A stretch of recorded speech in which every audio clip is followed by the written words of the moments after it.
And maybe we would make more money and more revenue and have more clients if we in a prime location. But if you think about like the investment and the cost of rent compared how much we can make now, I think it still wouldn't worth to have it in a good place. While the world's still asleep, we're already grinding. Walking foreign streets, big city lights so blinding. Learning and hustling in this relentless game. The emerge pods next up, we're breaking the frame. While the world's still asleep, we're breaking the frame. We already grinding. The emerge pods next up, we're breaking the frame. Big city lights, so blinding. Check it out. Hi, and welcome to the Emerge podcast, where we break down emerging markets and give you actionable insights on how to start and grow your business in them. Today, we're talking to two guests, David and Jan, who work in the food and beverages industry in Bali. Now, as an expat, when you think of running a restaurant in Bali, you'd think that with the large inflow of tourists, things would be very profitable. And while that is true, I was surprised to learn about just how tricky things can be to run a food business profitably on the island, given its location, the availability of raw materials, and more. Check it out. So David, let's start with you. Could you tell us a bit about yourself? What are you doing in Bali? Where you come from? So I do come from Slovakia. I've been in Bali for 2 years now. I'm currently working at the hotel here. I'm as a beverage manager, so I look after the beverage program for one of the luxury hotels here in Bali. And having a great time. Yeah, so my name is David. I'm from Hungary and I own some restaurants in Bali. And we're also moving forward to open businesses in Thailand together. Fantastic. So, David, what led you to start your business in Bali? How did that happen? I was in a lockdown during pandemic in Hungary. So I left Hungary before since I was 18. So I didn't really go back. So I was traveling around the world, living here and there. And I always never felt home in Hungary. So during the COVID, I just was waiting for the opportunity to leave again. And meanwhile, I was in lockdown in Hungary. And basically, I saw videos about this beautiful place. Where the life is cheap, the nature is cool. Finally, there's no winter, full year summer. So I was like, okay, let's never live in this nice environment, so let's move there. So then I moved to Bali after the first time I could leave the country. Fantastic. What about you, Jan? What made you come to Bali? Oh, well, that was more of a, not as exciting. Perhaps it was an opportunity that came along. Because I have lived in Asia for almost 8-9 years now, from major cities like Singapore to remote islands of Maldives. An opportunity in Bali opened up, and it was really hard to say no. You know, Bali has got this great reputation of the paradise on earth, the island of gods, they say, right, with a great variety of life. So yeah, I just went for it. It was a bit of a no-brainer for me. Well, that's the tourist line, right? That it's paradise on earth and whatever, all that touristy stuff. Yes, how did you true. how did you actually find it? Yeah. Well, I enjoy my life here. The quality of life is pretty good, but there is a lot of downsides that you don't normally see. Researching about Bali, it's a very busy island. It is quite hectic, especially on the roads. So there tend to be a lot of traffic jams. It feels sometimes oversaturated, especially certain areas. But there is still lots of beauty to it. It's just the beauty is just a bit further and further away from the busy hubs, right? So you really need to go and look for it. Otherwise, you will just be stuck in a touristy traps. Makes sense. So, David, why the restaurant industry? Usually, since I was in university, I always start new things what I never done before. So what is always for me is exciting and what I love to do is to start something new. But I'm really not good at it and become good at it. It's just the process to be really bad at something and fail until you make it. And I love that process. So basically, I was living here. I went out to eat every day. I saw that the food quality is not really good. The price is super high. So I was okay. Let's do something about it. So I was looking in the internet. What are the current trending foods on Instagram? So then I came across this birria tacos, and I was like, okay, I know about them because when I lived in LA, I had them.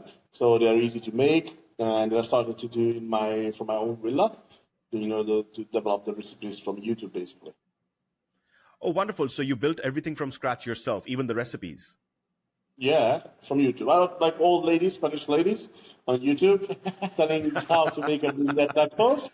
And since YouTube has this translation CC caption, so basically you don't need to speak Spanish to understand what they're saying, and then you try the local ingredients, and just it gets to the point when, like, after like 5 months of trial and error, we get to the point when actually I was like, okay, this is good. This is something similar when I had in LA. So again, I'm just trying to imagine the level of risk that you took, coming to a market that you had not worked in before, and then starting a restaurant that you do not have experience with either, with food that you just started cooking. That's like the extent of the risk that you could take anywhere, right? That makes you feel alive, I guess. Like, Okay, that's what I like. that makes sense. The risk. And again, is like, I had before other businesses, which actually I didn't know anything about, like inventing some electronic products, and I had any idea how it works. So basically, it's just every business is the same. You have your common sense. You expect it to be really bad at the beginning, and then you fail, which is usually for other people is a negative thing. For me, always failure is a positive thing, because if I fail in something, then next time I can do it better and then better.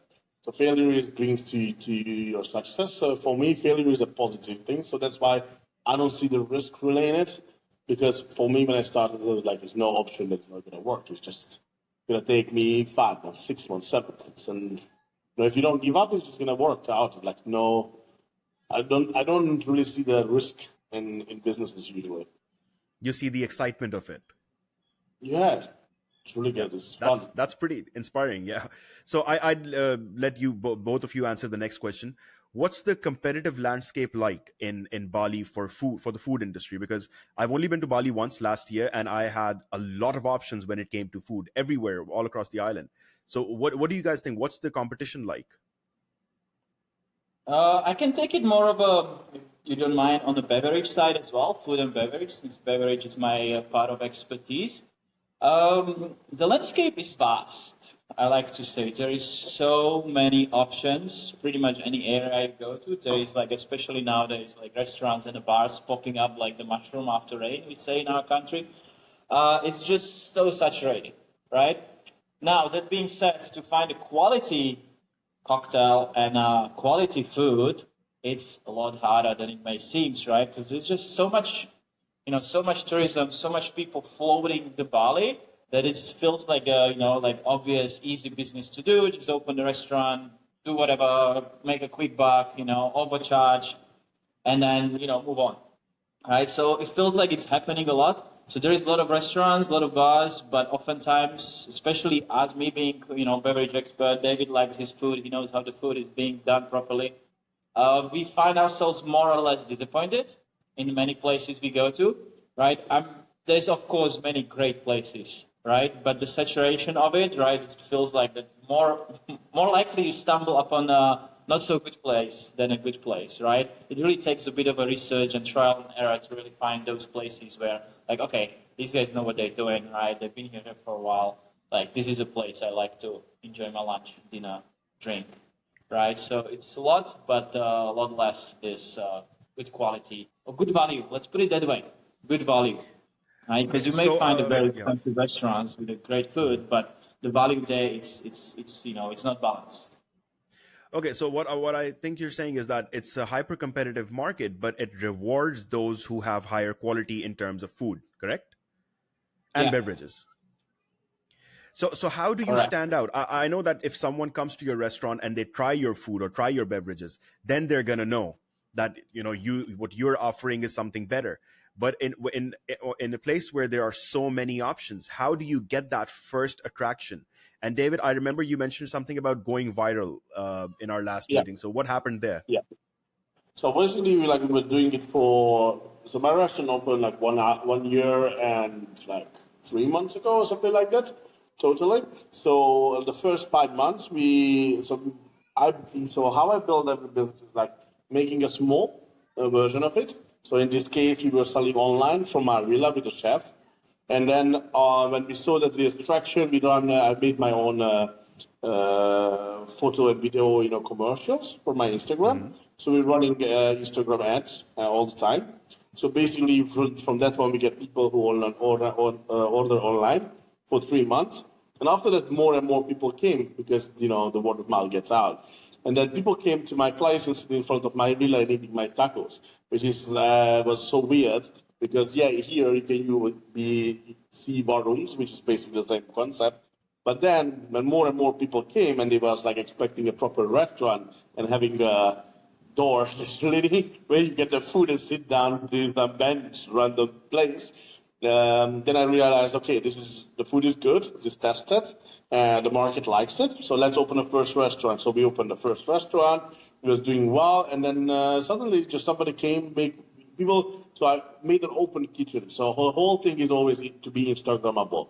So you don't create the food before you don't make sure that it's Instagrammable, because that's the power of the internet, right?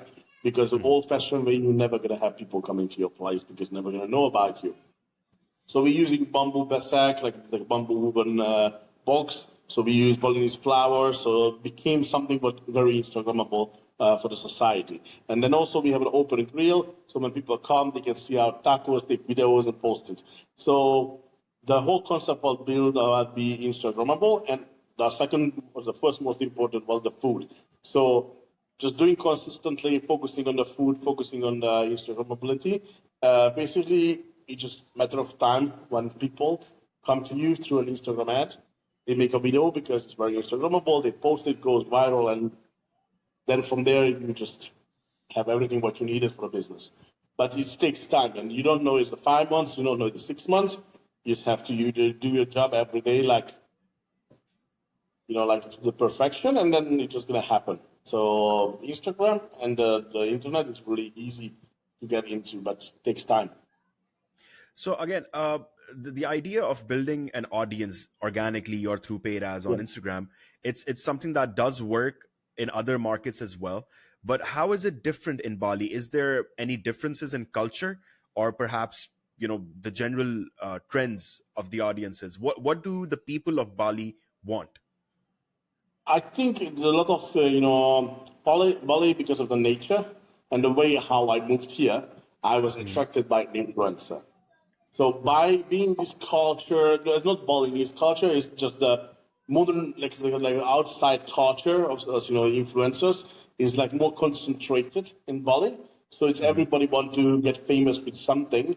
So they will, when they see something attractive which might gonna bring them more followers, they will come. So I think Bali has that society which is like craving for something, the new exciting things, and that helps a lot to start a business and get viral.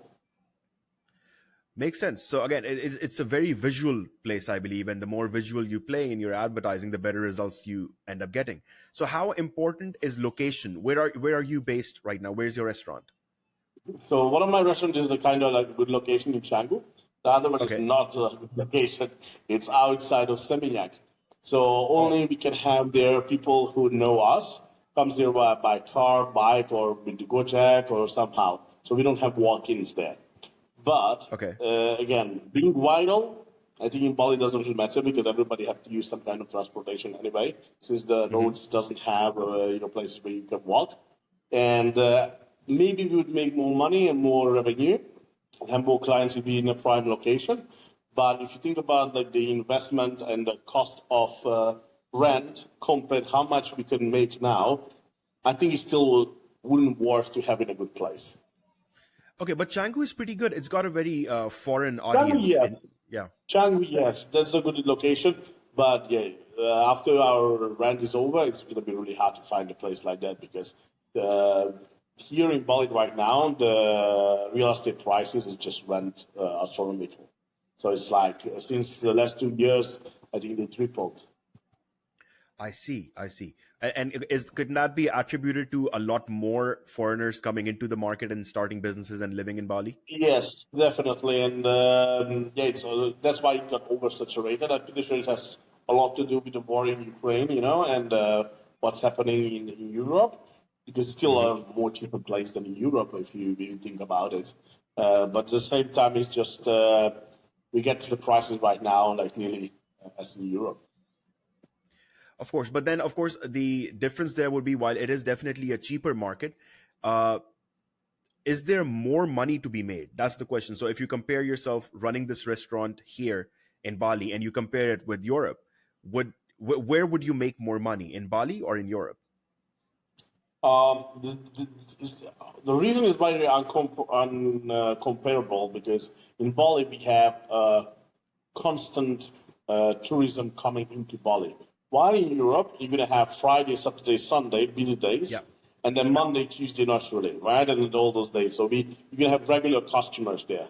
Meanwhile, here, it's depending on the fluctuation of the tourists arriving to Bali. So let's say sometimes, usually our Wednesdays are not good, but sometimes our Wednesdays becomes one of the best profitable day. So here in Bali, we don't have any regularity in which is a good day, which is a busy day, and which is a slower day. That's interesting. And Jan, does that also play into the beverages side of things? That they're like you mentioned that it's not only weekend dependent. How does that play into the beverages side? It's very similar, right? Like it's touristy island, so people come and whether it's Monday or Tuesday evening, it doesn't really pay that much of a difference, right? People there for 3-4 days, they want to go out, they want to have a good time, right? Again, it depends on the location. Seminyak, Canggu, whatever day you are out, it's busy as it would have been in any other day.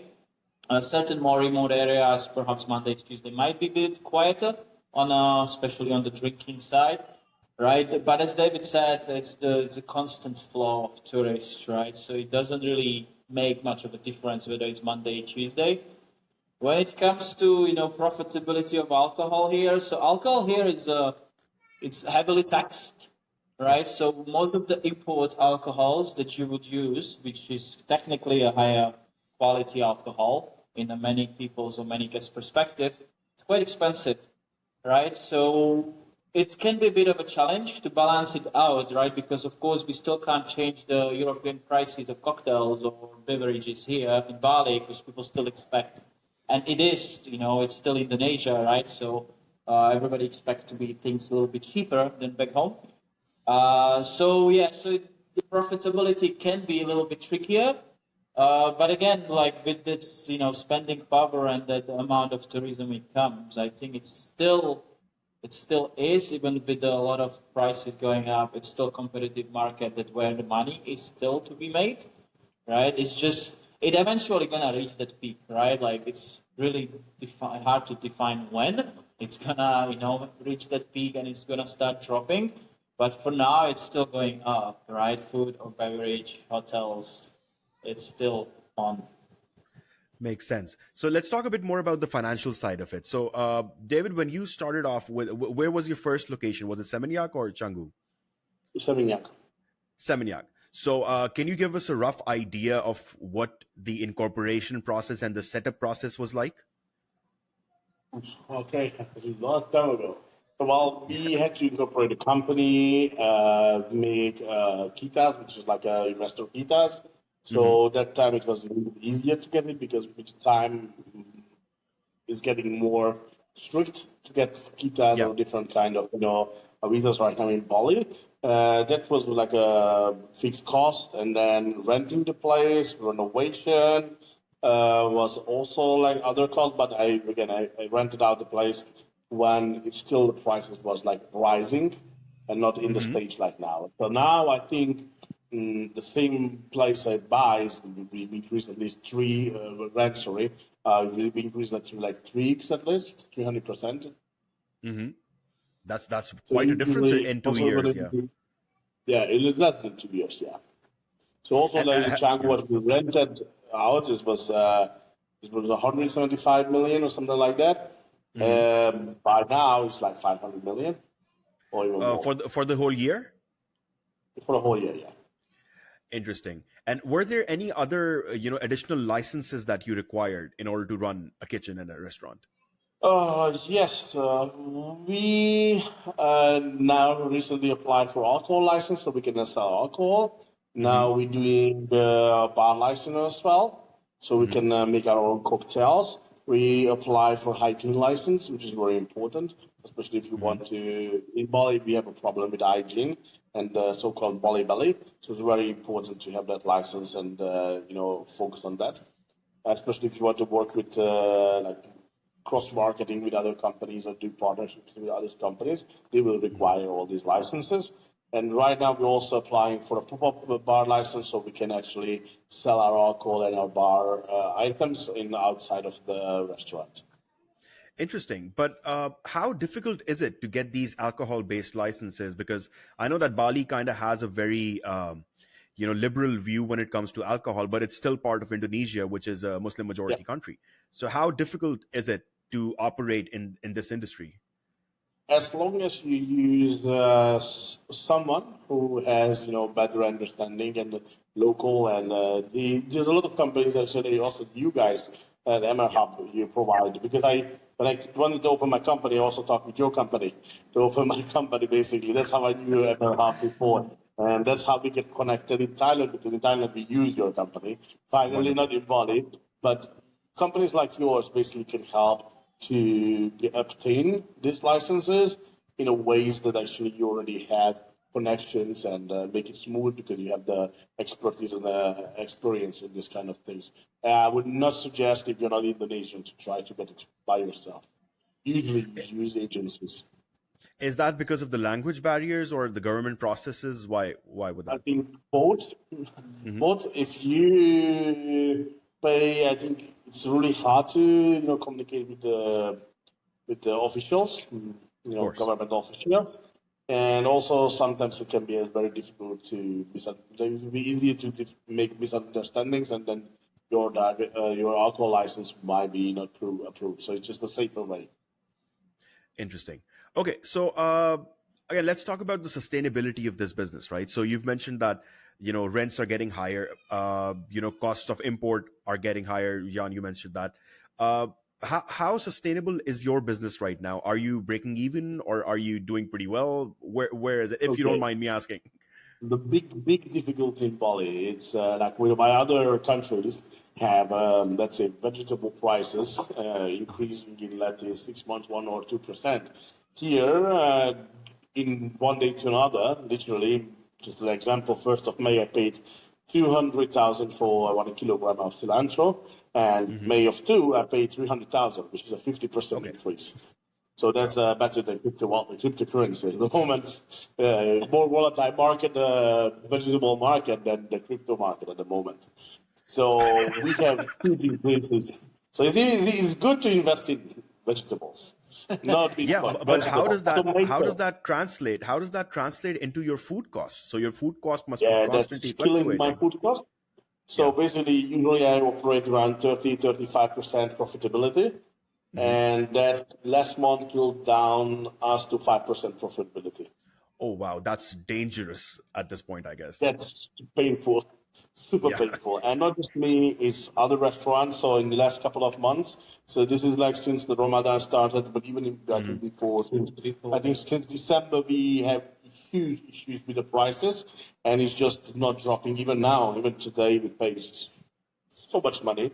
And I work with, since I'm an independent restaurant, I can work with small farmers also. So me always continuously searching for new suppliers, new farmers.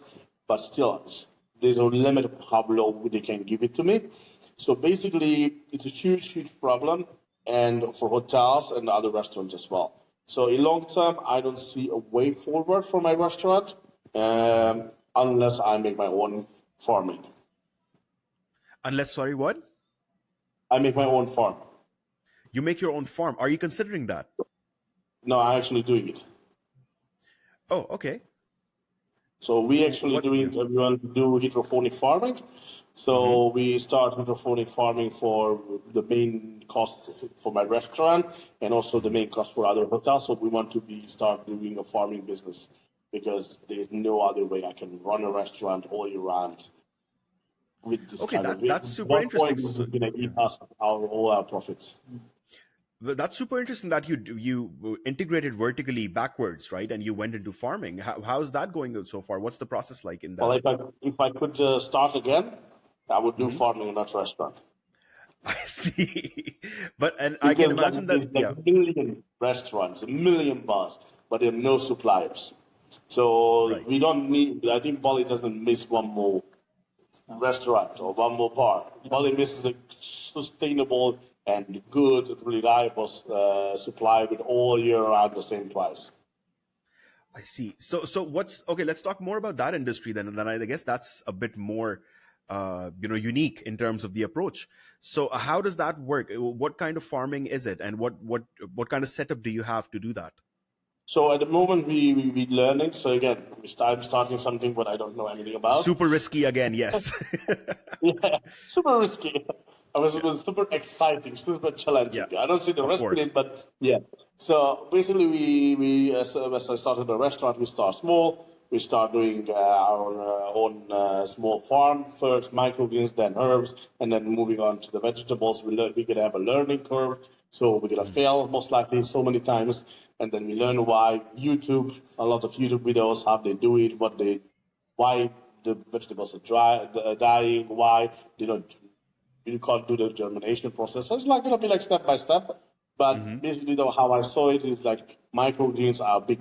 Is like so if you use a seed, let's say cauliflower, so you can have microgreens 12 days, and then if you will grow it longer time for 2 months, then you get the cauliflower. So the base is always going to be the microgreen base, and then the herbs after that you need to develop the herbs because that's the second stage, and the third stage is when you get like really like fruits, vegetables.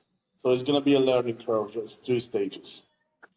On YouTube. That's interesting. I can say that I've rarely met an entrepreneur who backward vertical integrated like that from the restaurant into farming. But I think that's probably the right move given the prices of everything. But Yeah, if I can't fix the problem by putting pressure on suppliers or finding suppliers, then again there is a market gap, there's opportunity, there's a business in need, and finally is a product which is a necessity product, not a commodity product.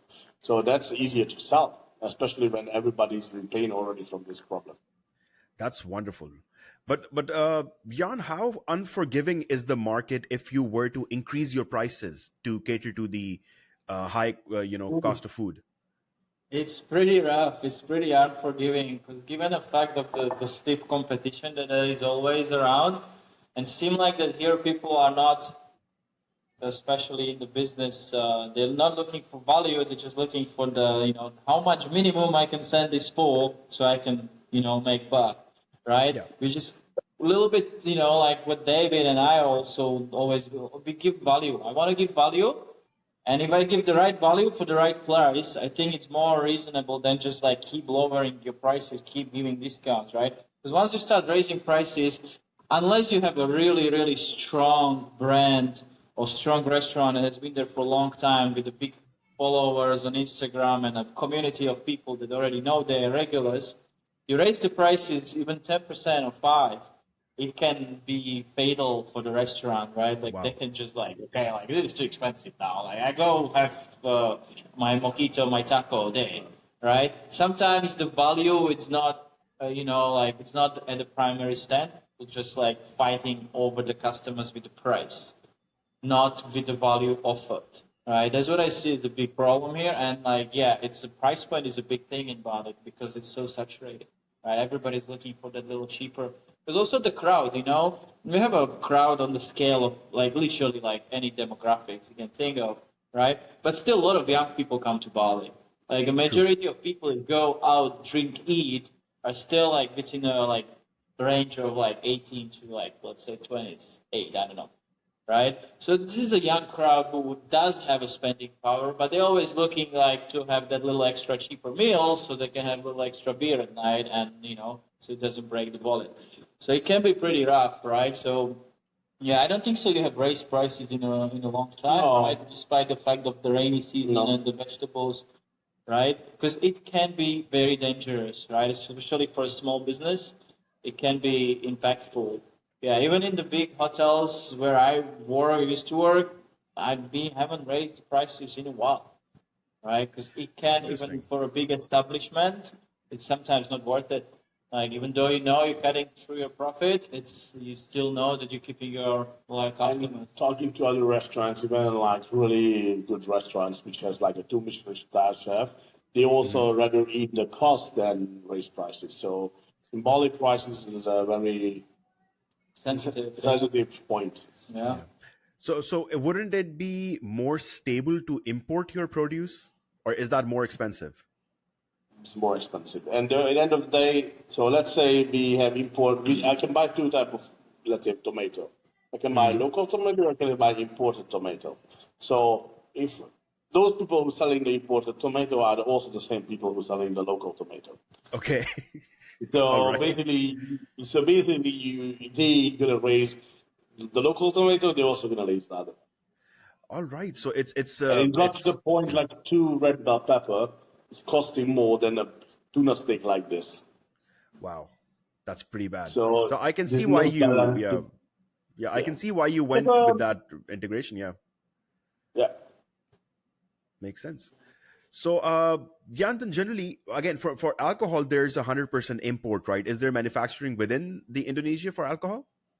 Yes, so luckily there is, especially in the last, I want to say 2-3 years, I feel like that the COVID had impact on that many people went into the craft distilleries and starting to make alcohol around Bali. Because as you mentioned earlier, Bali did evolve a little bit differently, so alcohol is a little bit more, spread out, and it's easier to get. It's still a Muslim country, so it is still have a lot of regulations. But there is, we have 3 craft breweries on the island. There is a vineyard on the island already. So there is Balinese fully grown wines. And there is, I want to say, 4 or 5 gin distilleries. Wow. Right? There is rums, there is Balinese whiskeys. So it's getting there, right? Among all of these that I've listed, how many of them are actually, Good. That I have pretty high standards for the cocktails. And again, I want to provide the value. There is not that many I choose to use in the cocktails. I always opt for local produce, right? Because it goes hand in hand. The guest wants to try local produce. They want to hear that we are cutting down on carbon footprint. It's all great, right? But at some point, it's the quality. It's a very young industry for Bali, right? So to make a high quality craft spirits, right? So there is few. It's getting there, but I feel like there's still a bit work to do. Good thing about these local spirits is that they're not as heavily taxed as the import ones. So the taxation is a little bit different. So you would see many bars, even the good ones, using some local craft spirits, which is great. I love to see that. But again, some of them are a little bit better than the others. So it's a bit tricky. You really need to know. Yeah. Of the 3 industries that we're talking about right now, whether it's the food industry, it's farming, or whether it's alcohol production, which one would you guys say has the most potential to grow in the next 2 years that foreign investors should be looking at? Well, for alcohol, foreign investors can't look into it. It's illegal, and a foreigner investor can't do alcohol business. We want to do that, and that's why we moved our alcohol manufacturing and ready-to-drink cocktail business into Thailand. Okay. Because here it's just legally locked.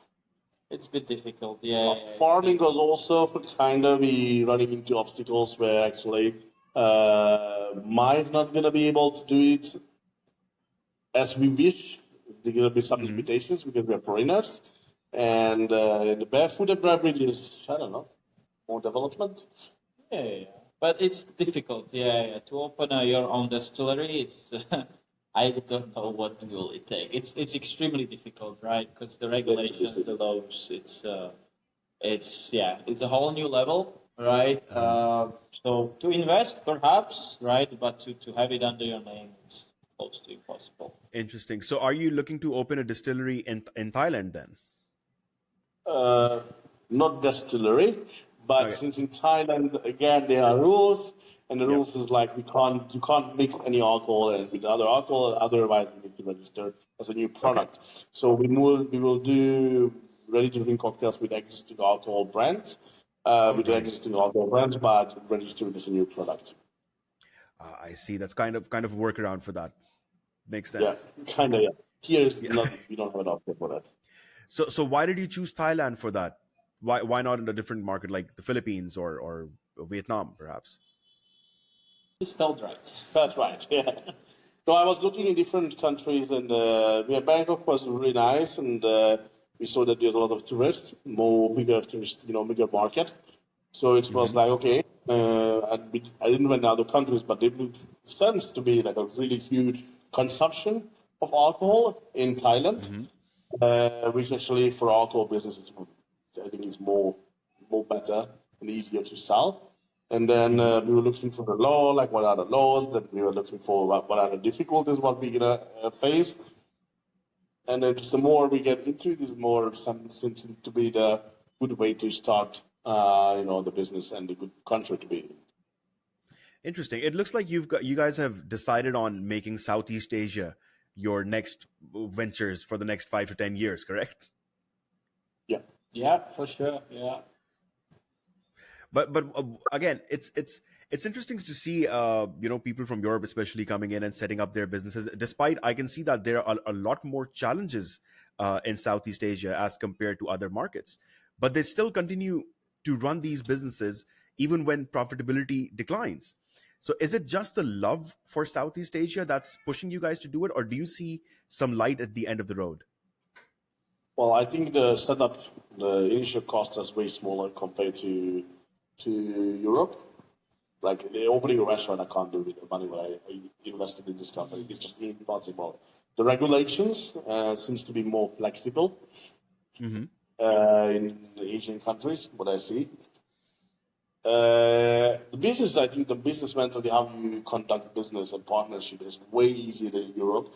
Europe is very sitting down to a table and talk and then cooperate, and then it's a more structured. While here I can meet someone and they're like, oh, I work here. Do you like my food? Yes. Like, oh, let's put my food in your place or do a bar takeaway. It's way easier to do business than in Europe. Europe is not how it works because Europe is everybody's for themselves. Here I can see that it's more about we do it together and we benefit. If we both of us benefit together, let's do it. Why not? That's an interesting idea. That it's more, there's a social element to doing business here that you can, work with people much more easily as compared to in other countries. Yeah. Okay, that's interesting. Jan, how do hotel bars compete with bars outside the hotel, which are independent? So which ones are doing better? Well, in the last several years, we've been seeing trends around the world that the hotel bars started pushing the boundaries and pushing the things further. Because historically, the hotel bars has never really been the bars to visit, right? They kind of had it at the beginning. Speaking of 150 years ago, then they dropped the ball and it was all independent bars, right? In the last decade, we've been seeing that the hotel bars really snatched this opportunity and really want to do a statement, and I believe it's working. Hotel bars are very popular. It's a different clientele, right? People who go to hotel bars, they are well aware the price tag is going to be a little bit higher, but also they are well aware that the quality of the ingredients to be used, service and the ambiance. Like after all, hotels budgets are always a whole lot, on a different scale than the budgets of the small bar or restaurant. So there is the quality that carries that statement, like you go for a drink to hotel bar, right? Although here in Bali, I feel like hotel bars were a little bit better in the cities. Here in Bali, I don't really see hotel bars on that quality level, yes, but it just doesn't get that busy. It still feels like that people would prefer to go to the small independent bars and restaurants. Unless you stay in the hotel, different story. But outside going into hotels, it's still not quite there yet as in the city hotels. But quality-wise, yes, it's definitely there. Got it. So David, I think that kind of goes into a question for you. Is that if as I mentioned, a lot of our audiences are expats who are looking to set up their next ventures in these emerging markets. So if I was to ask you for 3 things that you could tell yourself 2 years ago before starting this business in Bali, what would those 3 things be?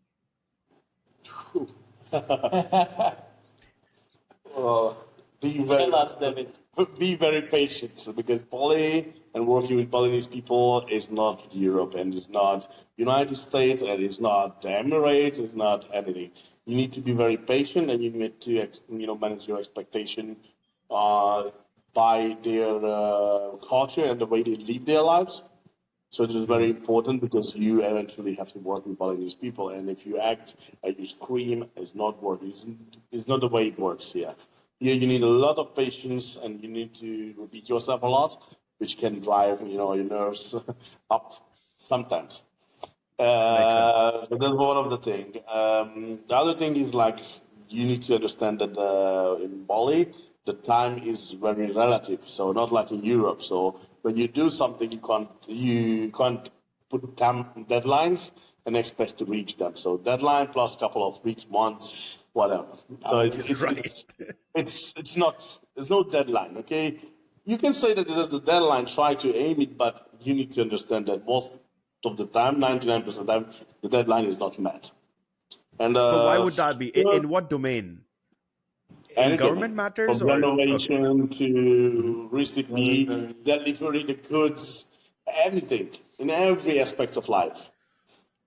That must make doing business a nightmare. If someone says they're going to get you your produce tomorrow and they come in a week's time, that might be very difficult for business.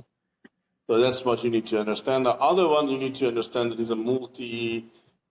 So when you run your business, you need to plan ahead. Because we have a lot of religion in here, right? And each religion getting their holidays.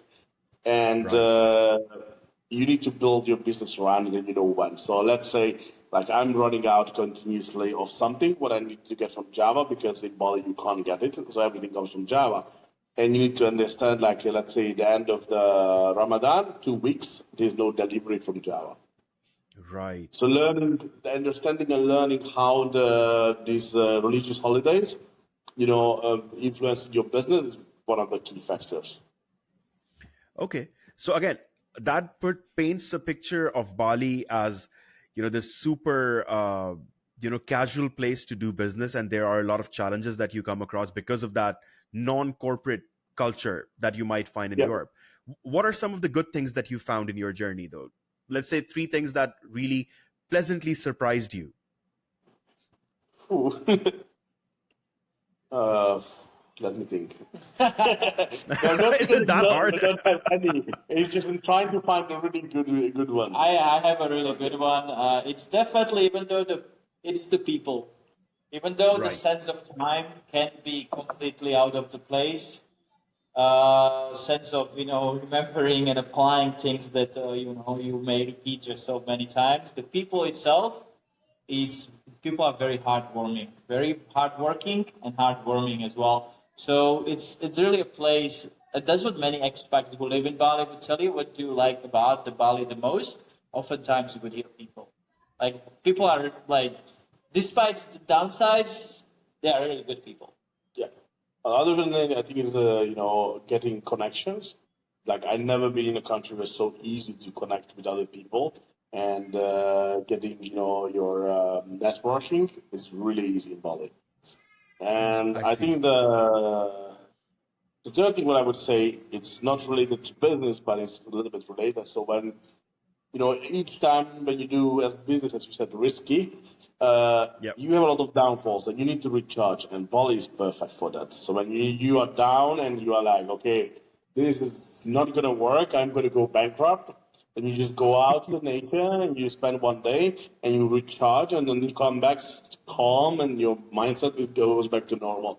While you're living in Europe, you go out and you're going to be the same. There's nowhere you can, you regain you listen to yourself. Sometimes you can't have in a big city. So this is a really cool thing.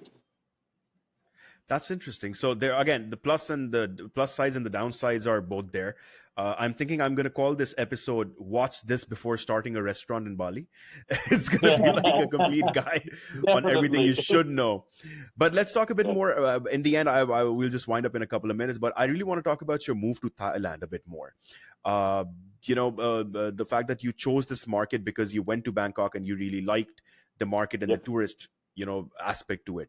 But what were your considerations when choosing Thailand? What were you thinking? Was it just the fact that there are too many tourists here? But what considerations did you have?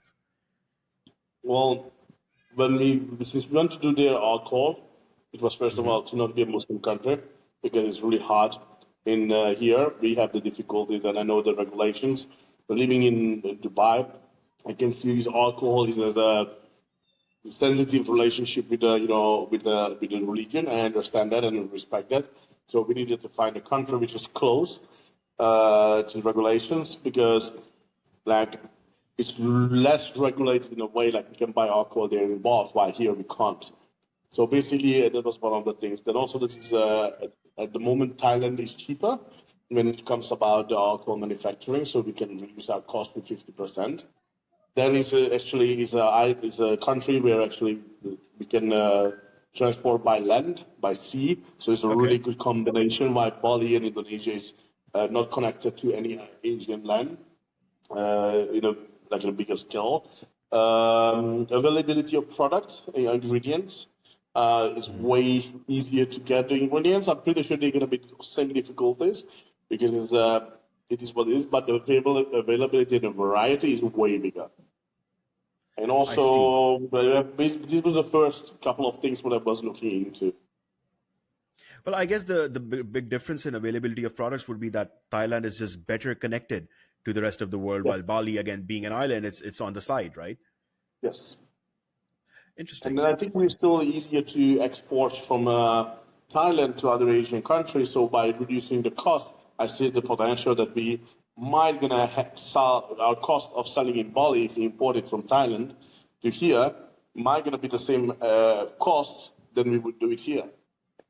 Thus, you'll have more control over the process, though. Yes, and we can have the products under our name while we couldn't have. So I can't do a business which is not controlled and not made properly, because when you're small, it's no problem. But when you grow to a bigger business, then it can collapse everything to nothing and your whole work. So you need to make your basis really, really structured by law, by regulations, and to make sure that when you're big and people are going to look into your competitors or whatever, they don't have like a point where you can attack and follow your whole business to in pieces. Interesting, but I find it really inspiring, the way that you're doing business, and I wonder if that's the general norm of your drive to integrate both vertically, backwards and forward. So that's what's your next integration gonna be? So you're going into farming, you're going for with forward integration with the alcohol stuff. What other opportunities do you see around your industry that you can integrate into? Wow. If you asked me 2 years ago, I would never own a restaurant. I didn't know anything about alcohol, and definitely I didn't know anything about farming.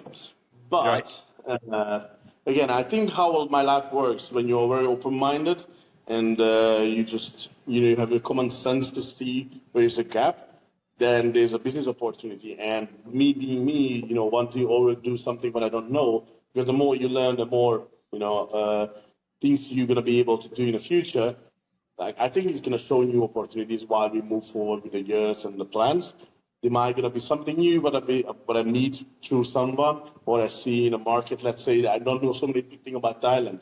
So for me, want to live there more, I'm pretty sure I will find something going to come, to my face like, oh, that's a market gap there. That's a business opportunity. So let's do that. So like, do we know anything about it? No. Let's research and start doing it, and then we learn from it. So yeah, like I think so. This all business ideas, what we do now is like a couple of 2 to 3 months ago, I didn't even know that what farming is, and now because they forced me to do something, then I realized, okay, no, it's not just me; it's the big market for it. It's a bigger market than owning a restaurant. So again, I think we can end on that note that running a business in Southeast Asia, whether it's Bali, whether it's Thailand, it's probably not as structured or as well planned out as someone might want it to be, but there are always exciting opportunities to grow, to expand, to discover for any kind of business in the market. It's more flexible than what you don't have. In Europe, you can't just start a farm. Yeah. It's like I can start a farm here in less than a week. and start growing microgreens in 1 month, which this is unimaginable. The flexibility to change things in your company, it's really much faster here than in any other places, which gives you a lot of competitive edge when you don't just do it without thinking. Fantastic. That's really inspirational for anyone who's looking to start a business in these markets. So I guess we're coming to the end of the episode, but I use this time to plug your work into it. How can someone get in touch with you guys? What is your restaurant? Where can they visit you? So can you give us some details on that? Yeah, so my restaurant is called Taco Island Bali. We have one in Sabinak, one in Canggu. You can search. We have a Instagram, Taco Island Bali. They can reach us there by private message anytime. Fantastic. Well, I guess we can call it a day. I guess next time I'm going to be in Bali, I'll definitely visit your restaurant, because tacos Definitely. are something that are not exactly something you'd expect in Bali, right? Tacos are kind of different for that market. So I'd love to have that experience with you guys. Please let us know. Anytime. Fantastic. Well, thank you so much for your time, David and Jan. Thank you so much. Thank you very much. While the world's still asleep, we're already grinding. Walking foreign streets, big city lights so blinding. Learning and hustling in this relentless game. The emerge pods next up, we're breaking the frame. Yeah. While the world's still asleep, we're breaking the frame. We already